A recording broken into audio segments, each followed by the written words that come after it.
Advance ஹவர பத்தி கமெண்ட்ல கேட்டிருந்தீங்க. எப்படி ஓப்பன் பண்ணேன்னு சொல்லி.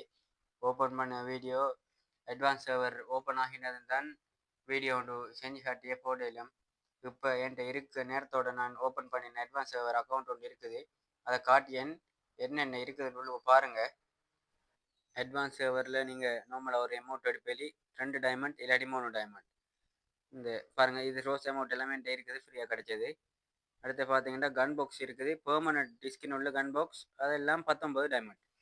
இதில் காட்டியம் பாருங்க, லெஜெண்ட்ரிக் பண்டல் எல்லாம் இருக்குது. பாக்ஸு நாங்கள் பாக்ஸ் எடுத்து ஓப்பன் பண்ணக்கூடியதாக இருக்கும். 10 டைமண்ட் ஆக கூடினது 25 டைமண்ட். இதில் இருக்க அமௌண்ட் 3 எனக்கு அக்கௌண்ட் ஓப்பன் பண்ணினதும் ஃப்ரீயாக கிடைச்ச அமௌண்ட். அதுக்கு மிச்சம் நான் எடுக்க போயில்லை, சும்மா கிடைச்சது மட்டும் வச்சுருக்கேன். இதில் பாருங்கள், டாப்அப் ஈவெண்ட் வந்து இருக்குது.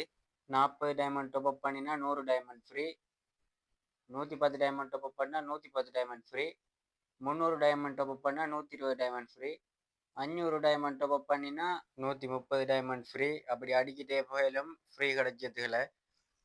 இதில் வந்து பாருங்கள், எல்லா சர்வருக்கும் வந்துருந்துச்சு. கோல்டன் ஒயிட் கிரிமினல் அட்வான்ஸ் சர்வருக்கும் வந்திருக்குது. அதில் எங்கட சர்வரில் இருந்துச்சு 500 டோக்கன் இருந்தால் தான் ஒரு நார்மல் டாப் கிரிமினல் எக்ஸ்சேஞ்ச் பண்ணி எடுத்துக்கூடிய சான்ஸ். அங்கே பார்த்தீங்கன்னா 100 110 டோக்கன் இருந்தால் ஒரு டாப் கிரிமினல் எக்ஸ்சேஞ்ச் பண்ணி எடுத்துருது. அட்வான்ஸ் சர்வர் வந்து ஓப்பன் ஆகினதும் வீடியோ ஒன்று கட்டாயம் தாரேன். அதுக்கு முன்னுக்கு அங்கங்கே வீடியோவில் பார்த்துட்டு அட்வான்ஸ் சர்வர் ஓப்பன் பண்ண போகிறேன்னு சொல்லி இருக்க அக்கௌண்ட்டை அதுக்குள்ளே லாகின் பண்ணி இருக்க அக்கௌண்ட்டை இல்லமாய்க்க வேணாம். சர்வர் ஓப்பன் ஆகினதும் வீடியோ ஒன்று தாரேன். டான் கேமிங் அகாடமிக்கு புதிய ஒரு நபராக இருந்தீங்கன்னு சப்ஸ்கிரைப் பண்ணி பெல் ஐக்கன் ஆல்ல போட்டு வச்சுங்க. டிக்டாக்ல இன்ஸ்டாகிராமில் பார்த்துருக்காக்கள் ஃபாலோ பண்ணி வச்சுங்க. அடுத்த வீடியோவில் வரும்.